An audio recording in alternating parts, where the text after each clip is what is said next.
2024 IPL start అవ్వడానికి ఒక 4 రోజులు మాత్రమే టైం ఉంది. అయితే చాలా టీమ్స్కి చాలా ఇంజురీ ప్రాబ్లమ్స్ వెంటాడుతున్నాయి. ఛాంపియన్స్ టీంలో అయితే ఒక్కొక్క టీంలో 3-4 ప్లేయర్స్ ఇంజురీ పాలయ్యారు. సో ఒకసారి టోటల్గా అన్ని టీమ్స్లో కూడా ఎవరికి ఏ ప్లేయర్కి ఇంజురీ ప్రాబ్లం ఉంది అండ్ ఆ ప్లేయర్స్ ఎప్పుడు ఆ టీమ్స్కి అవైలబుల్లో ఉంటారు, ప్రతి ఒక్క డీటెయిల్ని క్లియర్గా తెలుసుకుందాం. ఫస్ట్ మనం లక్నో సూపర్ జెయింట్స్తో స్టార్ట్ చేసాము అంటే మార్క్ వుడ్ ఈ టీం నుంచి టోటల్గా 2024 ఐపీఎల్కి రూల్డ్ అవుట్ అయిపోయాడు. అతని ప్లేస్లో వాళ్ళు షమర్ జోసెఫ్ని తీసుకున్నారు. సో ఇంజురీ ప్రాబ్లమే అతను రూల్ అవుట్ అయిపోవడం ఇదంతా తగ్గడగా జరిగిపోయింది. ఇక కేఎల్ రాహుల్ ఆ టీం కెప్టెన్, ఇంజురీ ఇష్యూస్ ఉన్నాయి.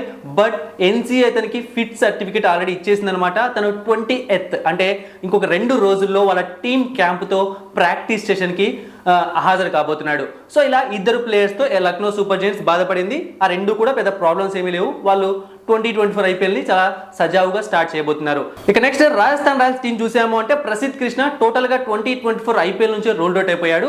సో బట్ ఇతనికి మాత్రం ఇంతవరకు ఎవరిని కూడా రీప్లేస్మెంట్ రాజస్థాన్ రాయల్స్ అనౌన్స్ చేయలేదు. సో ఇది ఇక్కడ చాలా మంది క్వశ్చన్ మార్క్గా ఉంది. బట్ మనం ఒకసారి చూసుకున్నాము అంటే వాళ్ళ ప్లానింగ్ ఏంటి అంటే ఉన్న ప్లేయర్స్తో గేమ్ని స్టార్ట్ చేసి సో ఆ తర్వాత ఎలాంటి ప్లేయర్స్ని మనం తీసుకోవాలి అన్న ఆలోచిస్తున్నారేమో అనిపిస్తుంది అనమాట. సో మేబీ టోర్నమెంట్ స్టార్ట్ అయ్యాక వాళ్ళు ఖచ్చితంగా అనౌన్స్మెంట్ చేసే అవకాశం ఉంది రీప్లేస్మెంట్. ఇక కోల్కతా నైట్ రైడర్స్ టీం చూసాము అంటే జేసన్ రై పర్సనల్ రీజన్స్ కారణంగా టోటల్గా ఐపీఎల్ నుంచి తప్పుకున్నాడు. సో ఫిల్ సాల్ట్ని వీళ్ళు అతని ప్లేస్లో రీప్లేస్మెంట్ కూడా తీసేసుకున్నారు. ఇది అయిపోయింది. ఇక గస్ అట్కిన్స్ అనేది కూడా సేమ్ ప్రాబ్లం అనమాట. అతను రూల్డ్ అవుట్ అయిపోయాడు టోటల్గా 2024 ఐపీఎల్ నుంచి. సో అతని ప్లేస్లో దుష్మంత్ చమిరన్ కూడా తీసేసుకున్నారు. సో ఇంజురీ ప్రాబ్లమ్స్ ఏమీ లేవు. ఇద్దరు ప్లేయర్స్ అవైలబుల్ లేరు, కానీ వాళ్ళకి ఆల్రెడీ వీళ్ళు బ్యాకప్గా తీసేసుకున్నారు కూడా. ఇది జరిగిపోయింది కేకేఆర్ టీంలో.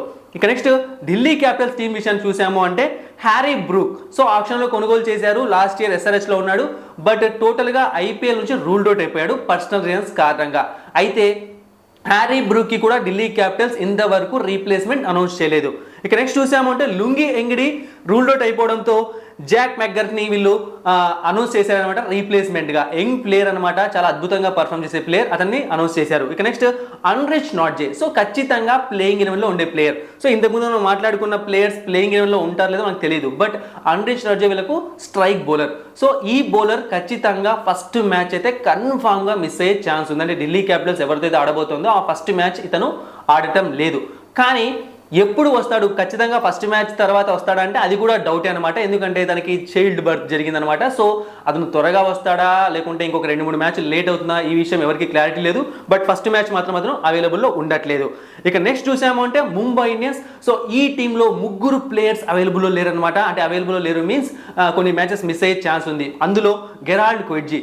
సో మీకు తెలుసు ఆల్రెడీ ఇతను ముంబై ఇండియన్స్ క్యాంప్లో ఉన్నాడు, ప్రాక్టీస్ చేస్తున్నాడు, బౌలింగ్ ప్రాక్టీస్, ఫుట్బాల్, వాలీబాల్ ఇలా అన్నింటిలో పాల్గొంటున్నాడు. కానీ south Africa team management cricket board దగ్గర నుంచి ముంబై ఇండియన్స్కి వచ్చిన రిపోర్ట్ ఏంటి అంటే అతను ఇంకా పూర్తి ఫిట్గా లేడు, అతనికి టైం కావాలి, కాబట్టి అతను ఇప్పుడే ఆడించకండి అని చెప్పి. సో అతను కనీసం 1 నుంచి 3 మ్యాచ్లు మిస్ అయ్యే ఛాన్స్ ఉంది ముంబై ఇండియన్స్ స్టార్టింగ్ మ్యాచెస్. ఇక నెక్స్ట్ దిల్షన్ మధుశంక. సో ఇతను కూడా టీంలో ఆల్మోస్ట్ ఉండే ప్లేయర్ అనమాట ప్లేయింగ్ ఎలెవెన్లో వాళ్ళు అనుకుంటే.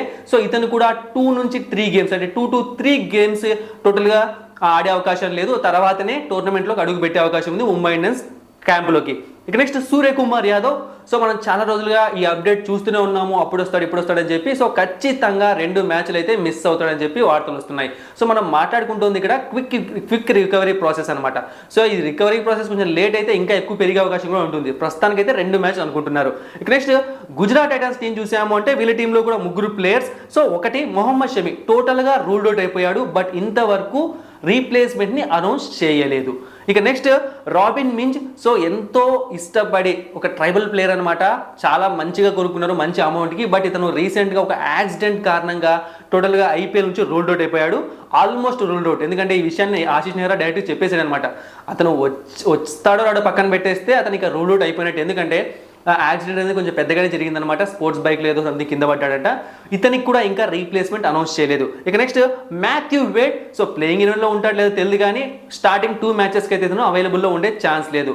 సో గుజరాత్ టైటాన్స్కు ఏ ప్లేయర్స్ అయితే లేరో వాళ్ళైతే మొహమ్మద్ షమి రూపంలో ఒక ప్లేయర్ అన్నమాట, చాలా ఇంపార్టెంట్ ప్లేయర్. ఇక రామిన్ బింజ్ ఖచ్చితంగా ఛాన్స్ ఇచ్చేవాళ్ళేమో, సో అతను కూడా లేకపోవడం, ఈ 2 ప్లేయర్స్ లేకపోవడం గుజరాత్ టైటన్స్ కొంచెం మైనస్ అయ్యే ఛాన్స్ ఉంది. ఇక నెక్స్ట్ మాథ్యూ వేడ్ ఆల్రెడీ చెప్పాను కదా, అతను ఉంటాడు లేదు మనకు తెలియదు ప్లేయింగ్ 11లో. ఇక నెక్స్ట్ చూసామంటే చెన్నై సూపర్ కింగ్స్. ఈసారి అతి ఎక్కువ ప్రాబ్లమ్స్ వచ్చింది చెన్నై సూపర్ కింగ్స్కే, ఎందుకంటే మతీషా పత్రానా ఖచ్చితంగా ప్లేయింగ్ 11లో ఉండే ప్లేయర్.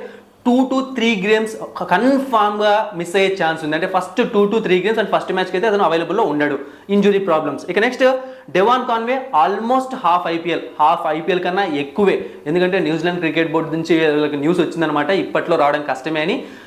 అయితే ఇంకా వీళ్ళకు రీప్లేస్మెంట్ ప్రకటించలేదు చెన్నై సూపర్ కింగ్. సో ఎందుకంటే వీళ్ళకు బ్యాకప్ ప్లాన్స్ గట్టిగానే ఉన్నాయి కాబట్టి రీప్లేస్మెంట్ ప్రకటించలేదు. అండ్ మీకు తెలుసు చెన్నై సూపర్ కింగ్స్లోకి ఒకసారి వెళ్ళారు అంటే అంత ఈజీగా వదులుకోరు వాళ్ళు, సో ఇంజురీ అయినా సరే అలాగే నడిపిస్తూ ఉంటారు. ఇక నెక్స్ట్ శివం దుబే చూసాము అంటే ఫస్ట్ మ్యాచ్కి 100% ఎట్టి పరిస్థితుల్లో కూడా మిస్ అవుతాడని చెప్పి వార్తలు వస్తున్నాయి, మరి మనకు తెలియదు. సో మిస్ అయితే ఫస్ట్ మ్యాచ్ మిస్ అవుతాడు, లేదంటే మాత్రం ఫస్ట్ మ్యాచ్ నుంచి ఆడే అవకాశం ఉంది, ఇది ఒక ప్రాబ్లం. ఇక నెక్స్ట్ ముస్తఫిజర్ రెహమాన్ ఈ రోజే, మన టెలిగ్రామ్ ఛానల్ మీరు ఫాలో అవుతుంటే మీకు తెలిసే ఉంటుంది. సో ఈ రోజు ఇతను ఒక ఇంజురీ కారణంగా కొన్ని మ్యాచెస్ మిస్ అయ్యే ఛాన్సెస్ అని చెప్తున్నారు. అంటే ఎన్ని మ్యాచెస్ ఏంటి అనేది ఇంకా గాయం తీవ్రతను బట్టి ఉంటుంది. So Mustafizur Rahman playing ground ఉంటాడో లేదో తెలియదు, కానీ ఖచ్చితంగా కొన్ని మ్యాచెస్ అయితే మిస్ అవ్వబోతున్నాడు. అతను స్క్వాడ్లో కూడా చేరడానికి టైం పడుతుంది. ఇక నెక్స్ట్ ఆర్సీబీ. సో ఆర్సీబీకి పెద్దగా వచ్చిన ప్రాబ్లం ఏమీ లేదు ఇక్కడ, ఎందుకంటే టామ్ కరన్ ఫస్ట్ మ్యాచ్ మాత్రమే మిస్ అయ్యే ఛాన్స్ ఉంది. మీకు తెలుసు బిగ్ బ్యాష్ పిఎస్ఎల్లో బిగ్ బ్యాష్ లీగ్లో ఆడేటప్పుడు కొంచెం ఇంజురీ అయింది. సో దానివల్ల వచ్చే ప్రాబ్లం ఏమీ లేదు, ఎందుకంటే టామ్ కరన్ ఫస్ట్ ప్లేయింగ్ 11లో మ్యాక్సిమం 100% ఉండే ఛాన్స్ లేదు. ఏమో టోర్నమెంట్ ముందుకు వెళ్ళే కొద్దీ మన ఛాన్స్ ఇస్తే ఇవ్వచ్చు కానీ రాయల్ ఛాలెంజర్స్ బెంగళూరు.